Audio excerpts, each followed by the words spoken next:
यह सरकार आई उसके पहले 50 रुपए पेट्रोल डीजल मिलता था 2-4 रुपए के अंदर में, आज 100 रुपए के करीब मिल रहा है। ये मोदी जी जब हमारे देश में आए, हाँ, प्रधानमंत्री का इसने एक सपना दिखाया। अब विश्व गुरु बनाने का सपना, देश में 80 करोड़ लोग जब राशन पे पलेंगे तो कैसे देश ग्रो करेगा। देश का प्रधानमंत्री सबसे बड़ा नाकाम बेकार फ्रॉड 420 है, इसने इसको जो है इसकी धज्जी उड़ाकर इसको समाज से फेंक देना। हमारे देश में शिक्षा नाम पर 18% जीएसटी लगी।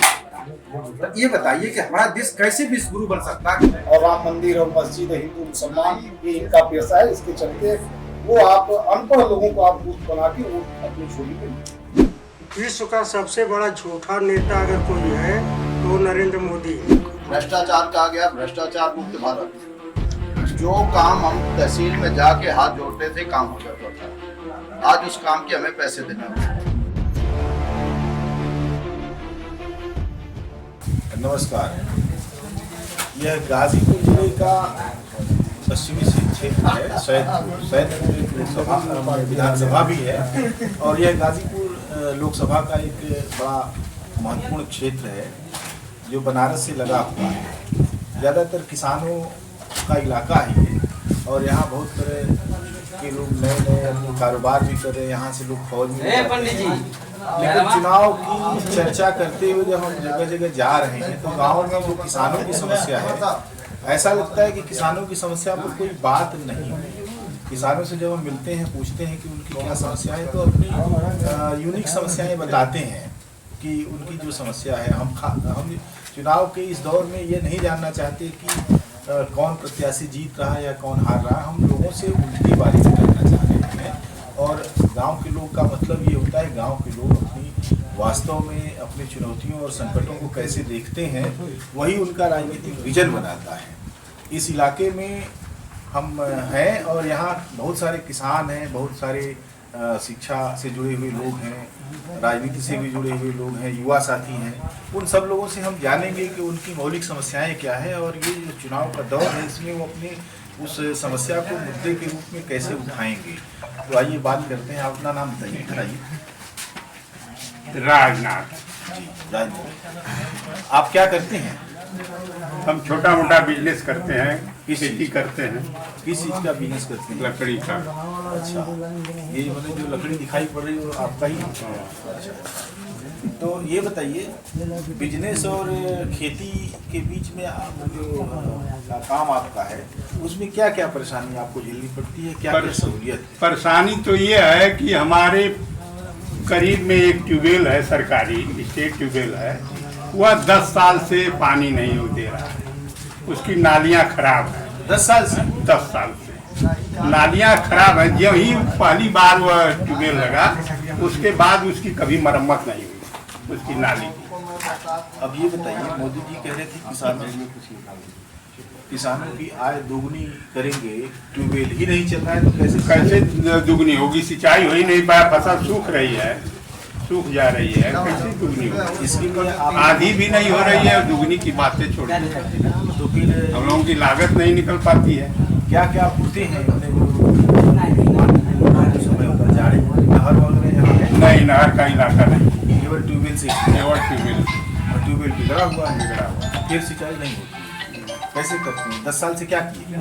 अब वही जो व्यक्तिगत लोग ट्यूबवेल लगाए हैं उन्हीं से किसी तरह एक आध बार सिंचाई हो जाती है। सरकारी ट्यूबवेल खराब है। उससे आपके पूरे जीवन पर क्या असर पड़ गया? अरे असर तो ये पड़ गया कि सारी व्यवस्थाएं बेकार कर गई। मैंने जो आप पैदा करते जो नहीं पैदा जहाँ 10 कुंतल पैदा होता था वहाँ 5 कुंतल ही पैदा होता है सिंचाई के बाद। मैंने पहले के मुकाबले भी आधी हो गई कमाई। और जो दोगुनी कमाई होनी चाहिए थी तो आपका वह तो केवल एक भुलावा था जनता को भरमाने का एक। तो ये सारी बात ट्यूबवेल खराब है, इसके लिए आप इतने जो सिंचाई विभाग बराबर हम लोग सिंचाई विभाग में जब तहसील दिवस लगता है वहाँ पर हम लोग करते हैं, एप्लीकेशन देते हैं, ठीक हो जाएगा ठीक हो जाएगा। जेई से मिल के कहते हैं सिंचाई विभाग के, नलकूप विभाग का जो जेई होता है उससे भी मिल के कहते हैं। वो आता अधिकार का बजटे नहीं है, कहता है बजटे नहीं है हमारे विभाग में। अब मुफ्त माने पानी हम देते हैं, बजटे नहीं, आप लोग अपनी तरफ से बनवा के उसको चलाइए। तो बुनियादी समस्या ये है, तो इस बुनियादी समस्या को इस चुनाव में आप कैसे मुद्दा बनाएंगे? अरे मुद्दा तो अब जनता देख ही रही है। जब माने हम लोगों का नुकसान हो रहा है तो इस सरकार से क्या लेना देना है? सरकार रहे चाहे चली जाए। तो सरकार के लिए आप क्या सोच रहे हैं? सरकार नहीं बनेगी कि वही चलेगी कि क्या होगा? सरकार नहीं बने तो अच्छी बात, तो बनेगी तो इसके लिए तो आप लोगों को कुछ करना पड़ेगा, बनाने क्यों नहीं? बनाना पड़ता है। वोट देना है सरकार के खिलाफ। यह सरकार से आज ही जा गए हैं। सब महंगाई कितनी चरम पर है, देख रहे हैं। जब यह सरकार आई उसके पहले 50 रुपए पेट्रोल डीजल मिलता था 2-4 रुपए के अंतर में, आज 100 रुपए के करीब मिल रहा है। अच्छा, एक चीज मुझे दाल 60 रुपए 65 रुपए मिलती थी, आज 170 रुपए किलो दाल मिल रही है। मैंने हर चीज पर महंगाई है। गांव के लड़के जो है पढ़ लिख करके MA BA BEd BTC तमाम जो है हर घर में बेरोजगार पड़े। एक आ गई है सिपाही की भर्ती, उसमें भी मैंने 60,000 की थी, 60 लाख बच्चों ने फार्म अप्लाई किया और उसके बाद टाइम फिर पेपर लीक हो गया। धन्यवाद। आइए आप आइए, आपका नाम क्या है? मेरा नाम है शिवचन बैराग। क्या करते हैं? हमारे पिता भी मजदूरी करते थे, हम भी मजदूरी करके अपने बच्चों को पढ़ाए लिखाए और पढ़ा लिखा कर हम किसी तरह अपने बच्चों को खड़ा कर दिए, लेकिन नौकरी नहीं है और क्या करें। तो बच्चे स्टैंड कहाँ? सर कहीं स्टैंड है। हम अपनी लड़की को किसी तरह मजदूरी करके, एक लड़की को, हमने 3 बेटियां हैं, एक को हमने MCOM अकाउंटेंट करा दिया और एक मजदूरी करके किसी तरह से अपने लड़की को इंग्लिश से MA और BEd करा दिया और एक केमिस्ट्री। कहीं नौकरी मिल नहीं रही है। प्राइवेट भी जॉब ऐसा हो गया कि वो भी मिलना बड़ा मुश्किल हो गया है। आज हम लोग भी छप्परों में अपने गुजर है। सबसे बड़ी चीज समस्या ये है कि हमारी बेटी या हमारे बेटे की शादी कैसे होगी सर। आज सरकार जिस राजा को हम अपने ऐसे बनाए कि ये हमारा राजा हमारा देखभाल करेगा, मेरे बच्चों का देखभाल करेगा, लेकिन तो वो अपने ही में मस्त, अपने कपड़े बदलने में मस्त, अपने खाने में मस्त, अपने उड़ने में मस्त, विदेश जाना यात्रा मस्त, लेकिन उन्हें कभी नहीं दिखाई दिया कि जो उनके बच्चे हैं या भारतवर्ष में जो नौजवान है 80% लोगों की शादियां नहीं हुई, सिर्फ नौकरी न मिलने के कारण। मैं तो बेरोजगार हूँ साहब। बेरोजगार है? आपकी उम्र ज़्यादा हो गई, आपके बाल बच्चे वाले हैं और बेरोजगार हैं। ऐसा है कि पहले था रोजगार, पहले रोजगार था। कुछ कंपनियां जब बंद हुई उसमें कंपनियों ने निकाल दिया जी। तो छटनी के शिकार हैं आप? छटनी के शिकार? जी जी। अभी कैसे काम चलता है? ये खेती बाड़ी की क्या समस्या है आपकी? समस्या सबसे पहले तो आवारा पशुओं का है जी। तो आवारा पशुओं का ये आतंक है, इसके लिए आप क्या कर रहे हैं? प्रशासनिक स्तर पर कोई नहीं? आपने प्रशासनिक स्तर पे ऐसा जी देखिए, प्रशासनिक स्तर पे दावे होते हैं, जैसे कि पहले कहा गया बेरोजगारी, महंगाई, भ्रष्टाचार। बेरोजगारी चरम पे बढ़ी, महंगाई भी, भ्रष्टाचार कहा गया भ्रष्टाचार मुक्त भारत। जो काम हम तहसील में जाके हाथ जोड़ते थे काम हो जाता था, आज उस काम के हमें पैसे देने होते हैं। हमारी सरकार ने कहा बिचौलिया खत्म कर देंगे और हमारी सरकार के कार्यकाल में बिचौलियों को बढ़ावा दिया गया। जैसे कि मान लीजिए मैं वरासत कराने जाऊँ तो मुझे कहा गया कि पहले ऑनलाइन कराइए। अच्छा, अब ऑनलाइन के लिए एक गांव का 150 रुपया दिया। बाद में लेखपाल साहब क्या आया, फिर वही कहानी आ गई, पैसा ले आइए। वो मांगते हाँ सीधे सीधे है, वो तो रेट फिक्स है। फिक्स है पहले भी था जी। अब जैसे कहा जाता है कि NH सड़कें बनाई सरकार ने।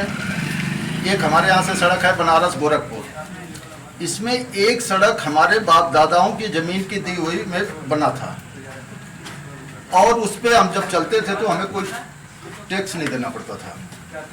आज वो सड़क भी सरकार ने एक्वायर करा लिए NHI से और उस सड़क पे भी चलने के हमें पैसे देने पड़ रहे हैं जी। वो तो हमारे बाप दादाओं का था जिसपे हम जाते थे, एक तो बना ही था। अच्छा, लेकिन आप एक ही साइड बना ना अभी आप ये कह रहे हैं कि आप बेरोजगार हैं जी।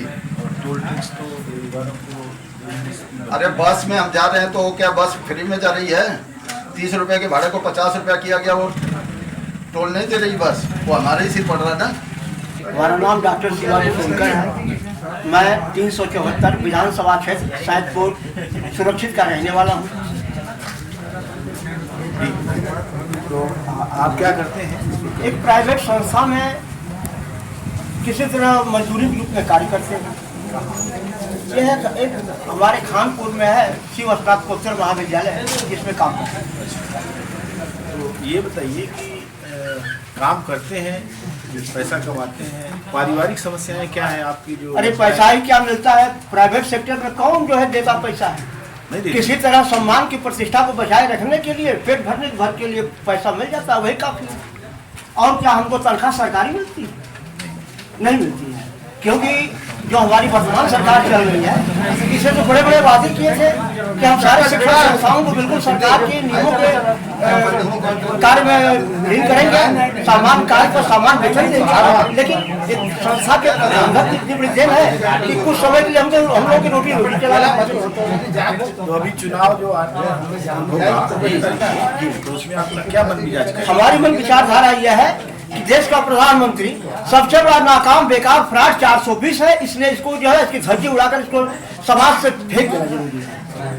जी हाँ, ठीक है, अच्छी बात है, फेंकिए। और फिर लेकिन नई सरकार से क्या उम्मीद करेंगे? नई सरकार से उम्मीद है कि जो पूर्वता की सरकार हमारी चली है, अब वो गठबंधन के रूप में आ गई है और ये गठबंधन जो है इतनी अच्छी व्यवस्था चलाएगा जिसमें कि ये चीज इतिहास में लिखने की योग हो जाएगी। क्योंकि ये सरकार जो चल रही है जातिवाद को लेकर के बिल्कुल नस्राबूद कर दिया पूरे समाज में। अभी भी देख रहे हैं कि हमारे जो कि इस समय वर्तमान सांसद अफजाल अंसारी साहब हैं, उनके भाई को जेल में कैद करके और उनकी जो हत्या कराने का काम किया, ये सरकार की नीति नहीं होती। ये बेकार और फ्रॉड प्रधानमंत्री और कानून व्यवस्था ध्वस्त करने की बात होती है। दूसरे नंबर की बात, ये संविधान का सर्वनाश कर दिए, आरक्षण का संविधान नाश कर दिए, कृषि बेकार कर दिए, खाद पानी में 5 किलो यूरिया चुरा लिया।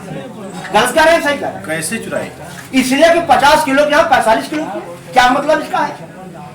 और ये विदेशों में जो है कितने हजार करोड़ रुपए को जो है ले जाकर जमा कर रहे हैं। नेपाल है, Iran, Iraq, Tehran, Kuwait, Saudi है, सब देशों में इनका पैसा जमा हुआ है। और यहाँ तक कि रेल बेच दिए। बताइए, जिसे यात्रा करते हैं रेल बेच दिए, हवाई जहाज बेच दिए, प्लेटफार्म बेच दिए। अब बचा यही है कि देश के बहुबेटियों की इज्जत को नस्राबूद कर दिए। खराब बात। खराब नहीं, ये 420 प्रधानमंत्री है, इसको तत्काल हटाना जरूरी है। और हमारी मंशा है कि हम आने वाले कल में इस लोकसभा क्षेत्र से मैं अफजाल अंसारी जी को जिताने का काम करूंगा और ऐसे नाकाम बेकार फ्रॉड 420 प्रधानमंत्री को बिल्कुल आने वाले कल में इसके जेल में ठूसने का भी हम लोग जनता से मांग करके कराएंगे। वर्तमान जिला पंचायत सदस्य कमलेश यादव राय साहब, उनके बारे में जो मैं जानता हूँ वो ये है कि अपने इलाके की सड़क बनवाने के लिए बरसों संघर्ष किया, यहाँ तक कि उस पर बैठकर सड़क पर रामचरितमानस का पाठ कराया और उससे भी काम नहीं बना तो लगातार लोगों के बीच हम लोगों ने रिपोर्टिंग भी की। अभी वो सड़क पर गिट्टी पड़ी हुई है। एक लंबा जो राजनीतिक कार्यकाल है इनका, वो आंदोलन धर्मी है। कमलेश जी बताइए, आपके इलाके की जो बेसिक समस्याएं हैं वो क्या है? सबसे पहले तो मैं आपका ध्यान यहाँ के किसानों पर ही आकर्षित करना चाहता हूँ। शुरुआती दौर में यही सवाल भी पूछा गया था, तो चाचा जी ने बहुत स्पष्ट बताया कि चूँकि सबसे बड़ी समस्या आजकल यहाँ किसानों के लिए बिजली पानी तो है ही, बिजली भी बहुत नियम से नहीं मिल रही है। ट्यूबवेल है लेकिन बिजली नहीं है, और बिजली है तो ट्यूबवेल की बोरिंग है।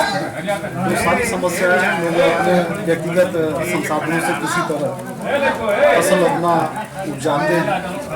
और सबसे बड़ी समस्या इन सबसे अगर आदमी मेहनत करके पार भी पाए तो जो छुट्टे फसलें हैं और वो दिन रात समझ लीजिए कि फसलों को उतर के एकदम धरातल में मिला दें, तो आदमी का दो तरीके से नुकसान हो जाता है। ये तो उसका मेहनताना चला जाता है, ऊपर से खाद पानी की व्यवस्था करके किसी तरह अपना खेत को सींचता है, लेकिन वो फसलें नाकाम हो जाती हैं तो मिलती नहीं। और यहाँ तक कि आदमी किसान बिना कर्ज में चला जाए, और सबसे बड़ी समस्या है किसान। और इसके लिए कहा भी गया है जितने भी आप सर्वे कर लीजिएगा, करीब 90% खराब किसानों को समय से पानी नहीं। और क्या समस्याएं हैं आम सार्वजनिक जीवन में दरअसल रोड सड़क जो बहुत महत्वपूर्ण है। अभी मैं आपको बता दूँ, एक सरकार की योजना चली है हर घर जल योजना, और क्षेत्र की कोई ऐसी सड़क नहीं है जिसको जल निगम के लोगों ने खोद नहीं, सारी सड़कों को उन्होंने उतर दिया है और आज तक किसी के घर एक पानी तक नहीं, अधूरी और बहुत जोर शोर से प्रचारित किया जाता है। खैर नए नए जो रोड बने थे उनको भी काट दिया गया, उनको भी रोक दिया गया, और गवर्नमेंट अभी तो गर्मी थी किसी तरह चल जा रहा है। आने वाले समय में जब बरसात हो जाएगी तो लोग पहले तो नहीं चल पाएंगे। और सबसे बड़ी समस्या ये रोड की है, और अभी इस समय गर्मी आ गई है। आप पूछ लीजिएगा लोगों से, बिजली की इस समय बहुत ही देरी है और बिजली बहुत कायदे से लोगों को नहीं मिल रही है।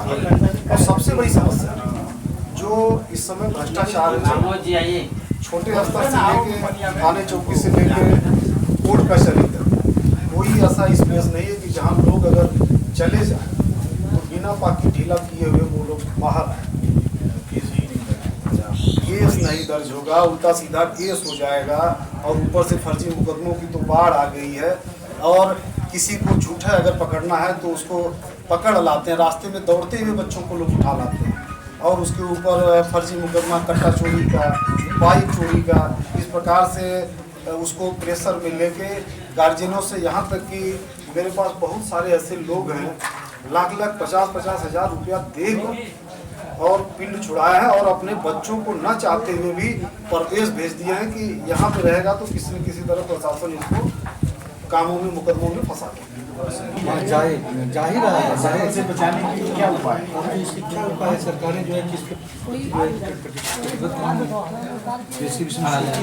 केवल अपने विषय में जो भी नेता रहा है जनता मैंने कुछ नहीं सुना।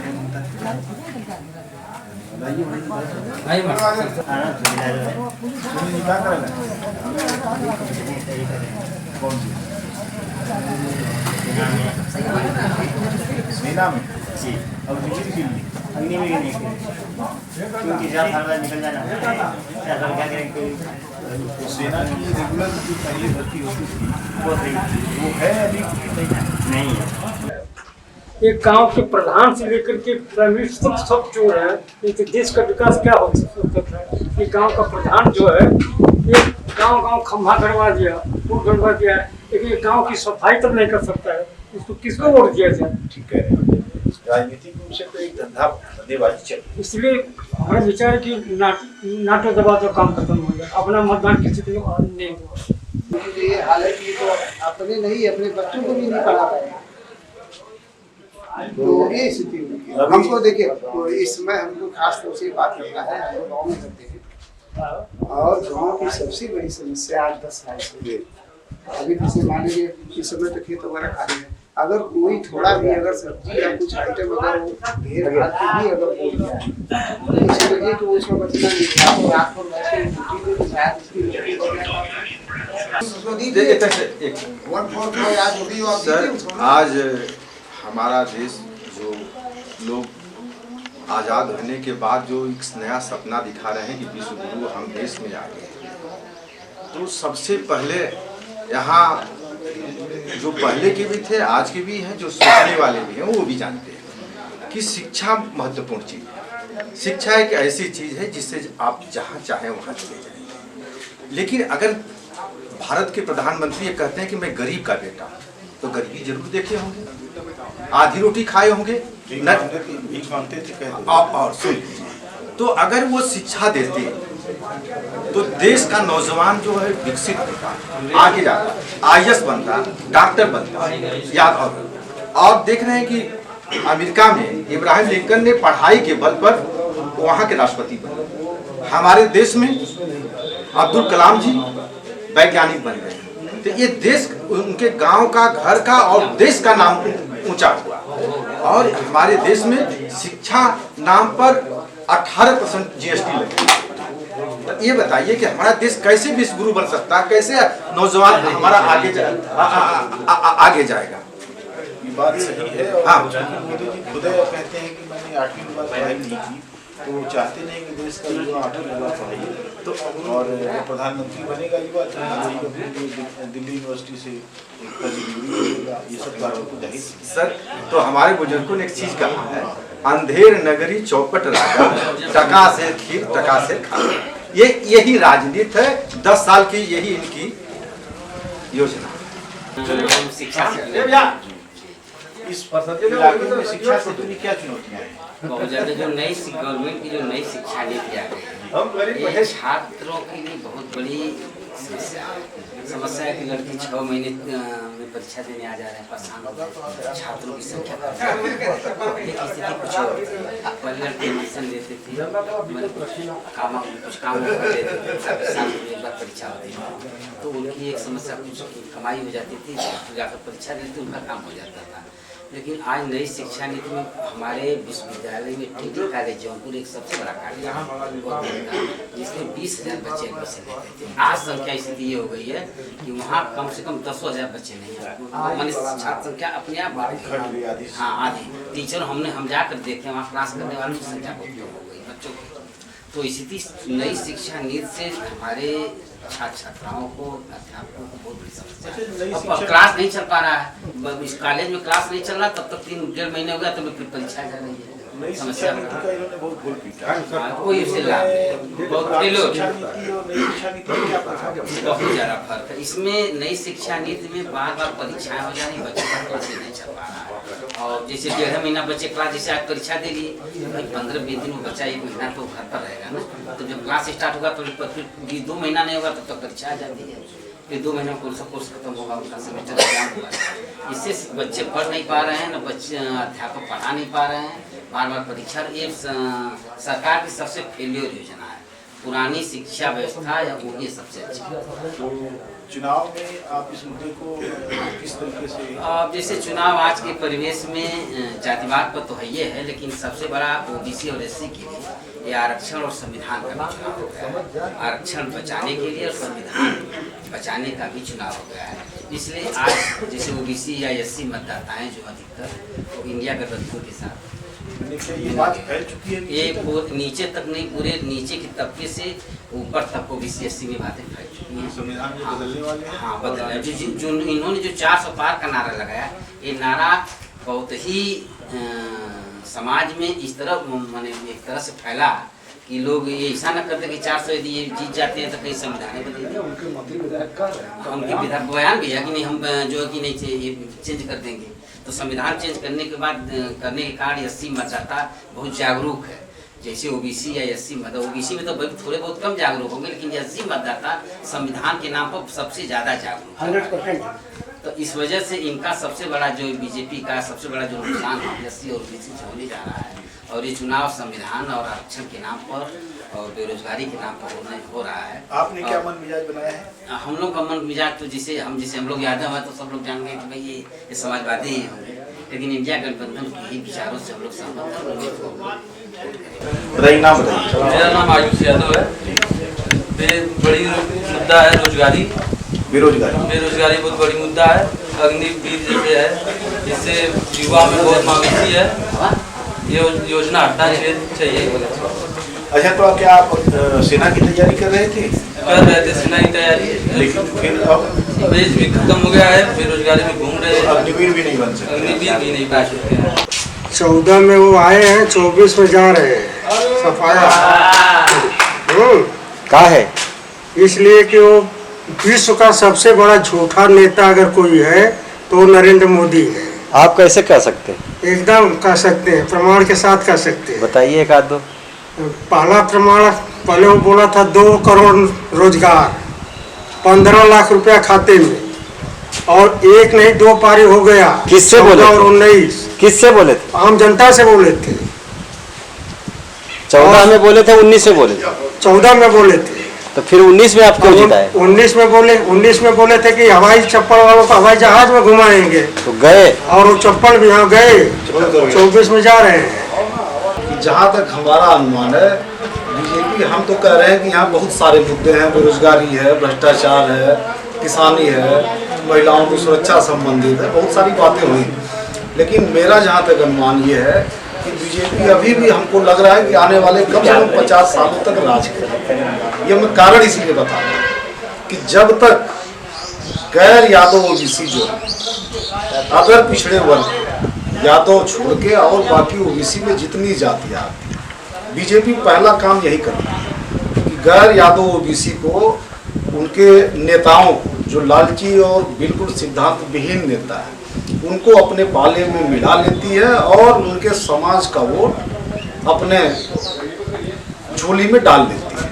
तो जब तक ये स्थितियां रहेंगी तब तक भाजपा हमेशा राज करेगी, क्योंकि पिछड़े समाज की ओर से ही हमेशा सरकार बनती है और बिगड़ती है। और ये लोग, जैसे आप ओम प्रकाश राजभर को ले लीजिए, केशव प्रसाद मौर्य को ले लीजिए, अनुप्रिया पटेल को ले लीजिए, तमाम ओबीसी समाज के जो नेता आजकल भाजपा में जाके उनकी डुगडुगी बजाने का कार्य कर रहे हैं।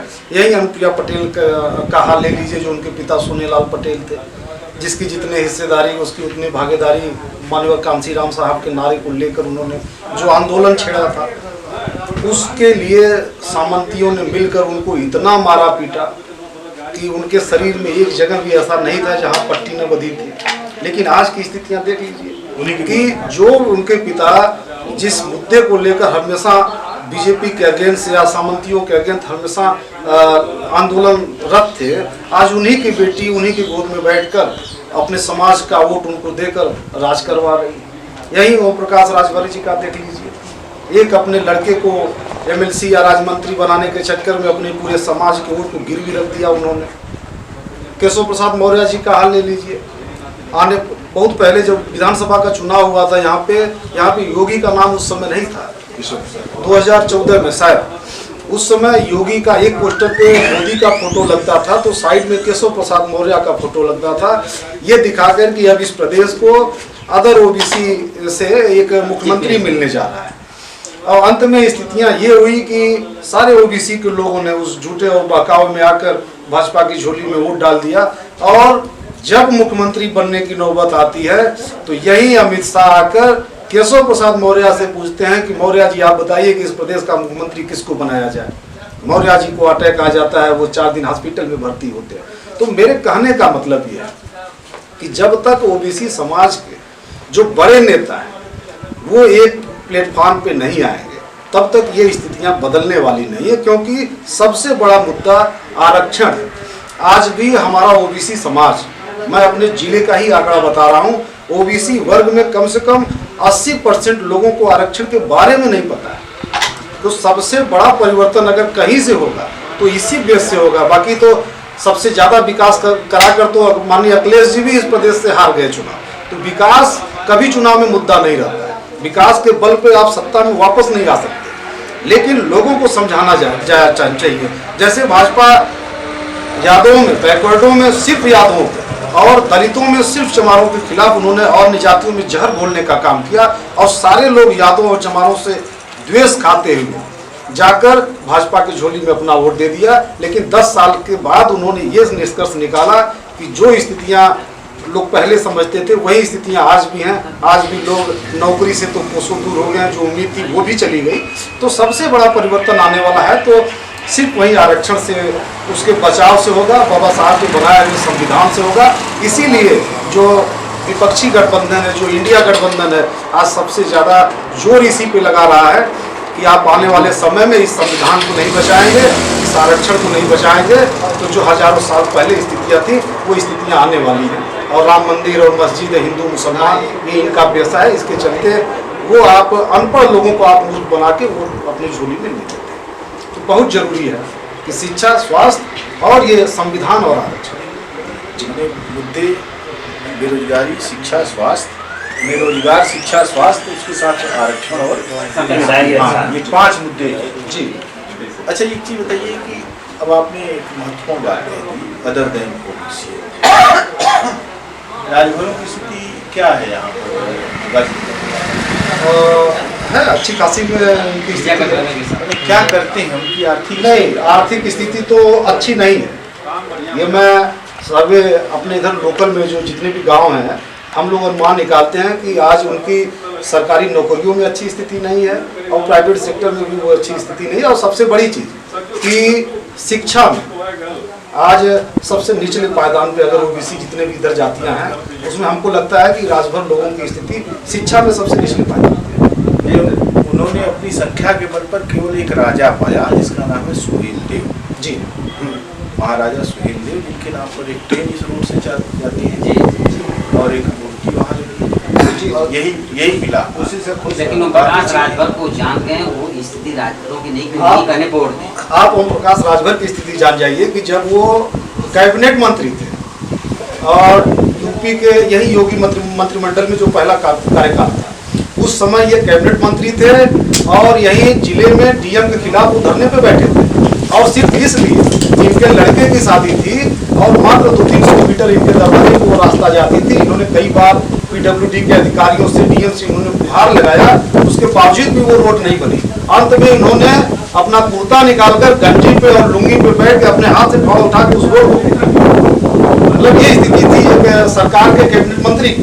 तब जाकर वो कहीं न कहीं प्रताड़ित हुए, तब जाकर उन्होंने भाजपा से कुछ सपा में आने का काम किया और उस समय उनको आभास हो गया। उनका वो वक्तव्य था कि हम पिछड़े, तभी वो ऊपर से लेकर नीचे तक जातियों का वो गणित गिनाते हैं।